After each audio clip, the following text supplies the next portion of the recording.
going, everyone? How's everybody doing today? We're still at the Traders Village swap meet today, and came across this beautiful 1969, correct? 1968 Camaro. Here's the owner, I guess. Boss, tell us your name. How'd you acquire it? Cool little details about it. Anything you want the people to know? I'd be more glad to. My name is Richard Crawford. I was given this car about 5 years ago from a very good friend of mine. He was the first owner of the car, one-owner car. He said he was never going to restore it. He told me just I could have it, go restoring it for him. So I got it and started cleaning it up, took out any of the rust that was in the car, and started putting it all back together, and decided we needed an engine drivetrain, so it's running an LS1 motor and transmission, a 460 LE automatic transmission, 4-speed automatic, and it makes it run and drive like a new car. And wife and myself had a lot to do with the color on it. We call it Texas teal, and I've had very few people that say they didn't like the color.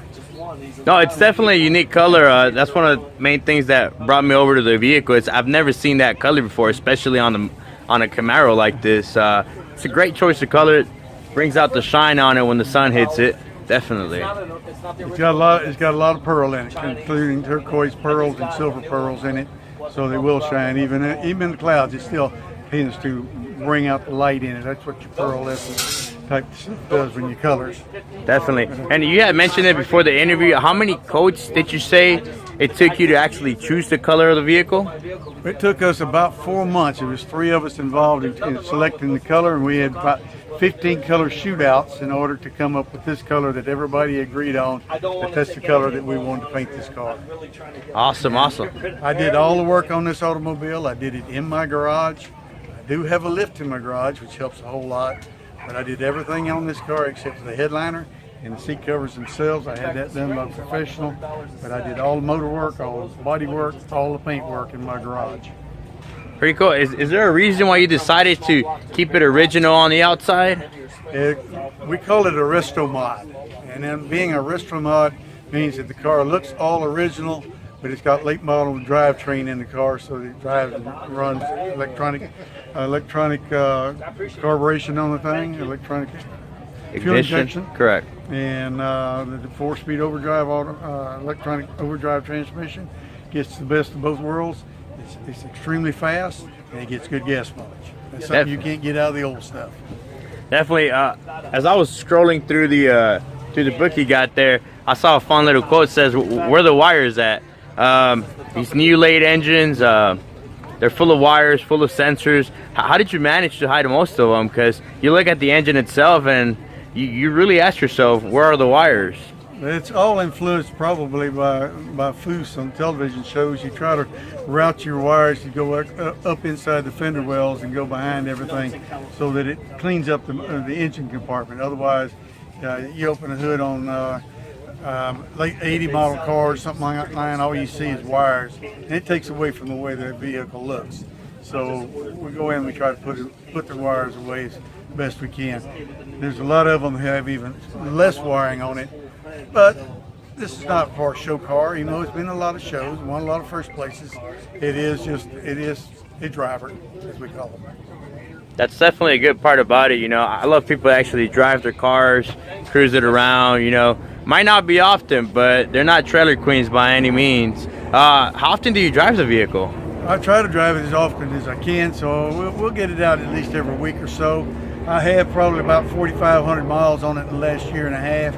I've also just now got a lot of things done to it that I wanted done to it, and I'm hoping to put in a whole lot more time in it and more driving time on it. I had worked on another car that has kept me away from this one, but now it's time to drive it. It's no longer any time just sitting in the garage waiting on me.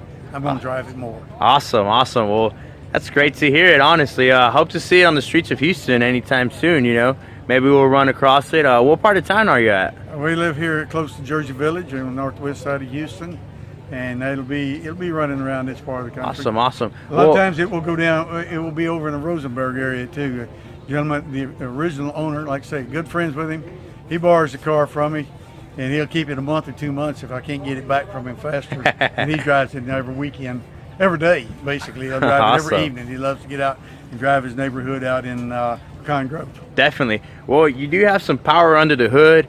Did you do any upgrades in terms of brakes? I know these cars, they didn't come with ABS. Did you put any type of system like that on it? Now, what we've got on the car, we upgraded it to a dual brake system. It's got disc brakes up front. It's got the regular drum brakes in the back, which is adequate for this size car. It weighs about 3,000 pounds. It's got a special interior package that I found through Carcraft, I believe it was, showing the high bolster seat covers that I have put in the car. Most everything else is original design inside. They're running the Dakota digital dashboard on it, which makes it work very well with the new electronics that are in the system. We got a retro radio that might be of interest to some people, in that it looks just like the original AM radio. However, it's Bluetooth, it runs auxiliary, whatever. You can talk, got a speaker on it, you can talk on your phone through that radio, but you can't tell it just by looking at it. It looks like AM radio. I'd have put a console in there because nowadays everybody's used to consoles and they're used to cup holders, so I built a console that fits in the car and it can be removed, but that's to bring it all up to date. You want them to look like the old cars, but you really like the way the new cars drive, and that's what I've gone for on this one. That's why they call it a retro mod.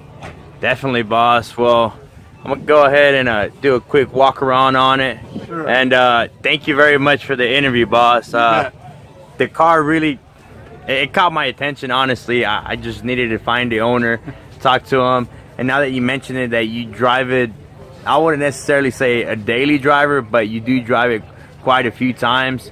It adds more to it. I like people that drive their vehicles that aren't afraid to put some miles on it. And like I said, I appreciate the interview and thank you very much. Continue having a great rest of your day. Thank you, sir. Thank you.